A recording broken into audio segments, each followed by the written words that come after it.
బైబిల్‌లో దేవుడు లోకమును ఎంతో ప్రేమించెను అన్నమాట మనం చూస్తా ఉన్నాము. దేవుడు లోకమును ఎంతో ప్రేమించెనంటే ఆ ప్రేమకు మితి లేదు. మరి ఎంతో అంటే అది విస్తారముగా అంచనా లేదు. మరి యేసుప్రభు ప్రేమ అంచనా లేని ప్రేమ. మానవుల ప్రేమ కొంతకాలమే ప్రేమ. ఆ ప్రేమ మనతో మంచిగా ఉన్నంత వరకే జరుగుతూ ఉంది. మరి ఎప్పుడైతే మనలో మాట మంచి కలవకపోతే అది కొన్ని రోజులు మాత్రమే ఉంటుంది.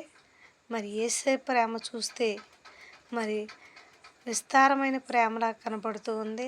ఆ ప్రేమకు హద్దులు లేవు. ఆ ప్రేమకు మితి లేదు. మరి అంత గొప్ప దేవుడు మన దేవుడు. మన దేవుడి పట్ల మనము ఏక మనసు కలిగి, ఏక స్వభావము కలిగి, ఐక్యత కలిగి మనం జీవించినప్పుడు ప్రభు కనుదృష్టి మన మీద ఉంటుందని నేను తెలియజేస్తూ ఉన్నాను. ప్రభు కనుదృష్టి మన మీద ఉండాలి అంటే సుంకరి ప్రార్థన మరి మనము బైబిల్లో చూస్తూ ఉన్నాము. సుంకరి దూరంగా ఉండి పాపినైన నన్ను కరుణించమని మరి ప్రార్థన చేసినట్లుగా చూస్తూ ఉన్నాము.